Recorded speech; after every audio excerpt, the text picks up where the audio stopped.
Hello, students. I'm here for you again. I bring On Dreams by Thomas Brown essay that is very much important for BA first year students who are doing English honors.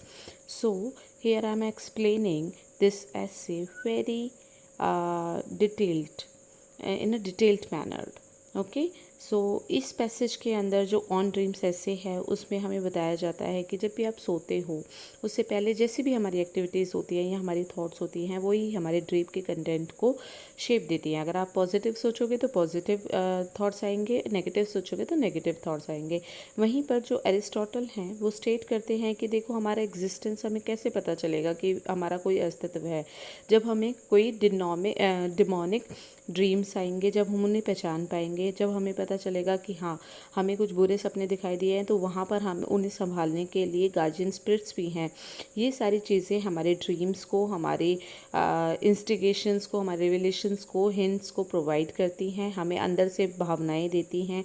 हमारे dreams जो हैं वो हमारे daily thoughts को reflect करते हैं और कहीं ना कहीं वो हमारे एक्शंस को भी रिफ्लेक्ट करते हैं और हमें बताते हैं, एक्वाइंग करते हैं दैट वी हैव एक्सपीरियंस्ड और कंटम्पलेटेड, कि हमने उन चीज़ों का एक्सपीरियंस किया है, अनुभव किया है या हम संतुष्ट हैं।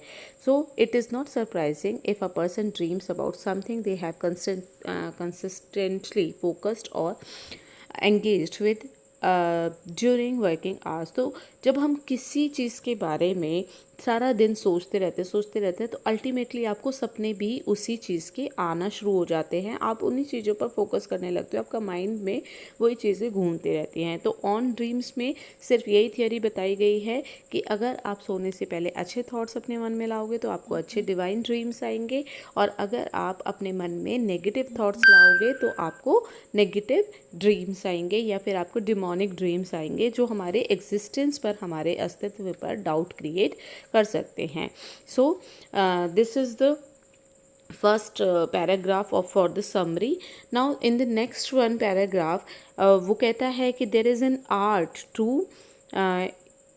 Inducing dreams and interpreting them. तो वो कहता है कि यहाँ पर कला होती है। देखो अपने सपनों को आप कैसे कंट्रोल कर पाओगे। जिस तरीके से आपका जो फिजिशियन है वो आपको बताता है कि इस टाइप का फूड खाना चाहिए, ये आपके सात्विक है या आप तामसिक भोजन करते हो, तो वो सारी चीज़ें आपके थॉट्स को इन्फ्लुएंस करती हैं। इसी तरीके से ये ड्रीम्स भी, फूड जो होता है वो हमारी ड्रीम्स को भी इफेक्ट करता है।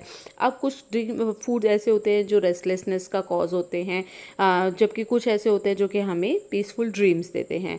For example who had a fond of cabbage, अगर कोई कैबेज खाने का बहुत ज़्यादा शौकीन है तो might have experience disruptive effects for his, तो हो सकता है कि उसको बार बार नींद जो है पूरी तरीके से ना आए। सिमिलरली द इजिप्टियंस थे, वो ये बिलीव करते थे कि एब्सटेनिंग फ्रॉम अनियन, कि हमें अनियन से दूर रहना है क्योंकि उनसे क्या है, ड्रीम एक्सपीरियंसेस अच्छे नहीं आते हैं। पाइथागोरस जो थे could have had more percent dreams if he completely avoided beans, वो बीन्स को अवॉइड करते थे। तो बेसिकली यहाँ पर यही बताया गया है कि आपका फूड भी जो है वो आपके तन को किस तरीके से, मन को किस तरीके से खुश रखता है। हमें अपने फूड को भी थोड़ा कंट्रोल करके खाना चाहिए। नाउ इन सिंपल वर्ड्स में यहाँ पे ये जो पैसेज है वो डिस्क्राइब करता है कि ड्रीम और आपके जो वो हैं उनके इफ़ेक्ट्स हैं वो आपके किसके ऊपर, थॉट्स के ऊपर और आपकी फूड के ऊपर डिपेंड करते हैं। It mentions that dream can be innocent और हार्मलेस। वो कहते हैं ड्रीम्स जो हैं वो हम मीनिंग निकालते हैं ना, तो वो इनोसेंट भी हो सकते हैं, वो हार्मलेस भी हो सकते हैं, वो सिंफुल भी हो सकते हैं, वो नेगेटिव इम्पैक्ट भी में थॉट्स भी ला सकते हैं। तो ये जो पैसेज है वो क्रिटिसाइज करता है इस आइडिया को that actions in dreams should be treated in real life. तो वो कहता है कि जो हमें दिखाई दे रहा है हमें सपनों में, ये ज़रूरी नहीं है रियल लाइफ में भी ऐसा ही होगा। ड्रीम्स जो हैं वो हमारे हिडन डिज़ायर्स को शो करते हैं, इमोशंस को शो करते हैं। The author questions whether Plato died in a dream. वो ऑथर कहता है कि क्या प्लेटो कभी ड्रीम में मरा था। सजेस्ट करता है कि ड्रीम्स हमारे अनुभवों का एक नेचुरल पार्ट है अब देखो, जो बच्चे होते हैं, बच्चों को 6 मंथ तक कभी भी ड्रीम नहीं आता है। तो वो क्यों नहीं आता है? क्योंकि वो बच्चे जो हैं, कोई रियल लाइफ में कुछ भी उन्होंने एक्सपीरियंस नहीं किया है। तो इसीलिए ये जो ड्रीम्स हैं, हमें इन्हें अनरिलायबल समझकर ज़्यादा ध्यान नहीं देना चाहिए। आई होप ये समरी आपको पसंद आई होगी। अगर आपको पसंद आई तो प्लीज़, इसमें बनाने में बहुत एफर्ट लगता है, इसे एक लाइक और सब्सक्राइब चैनल को ज़रूर करें। Thank you.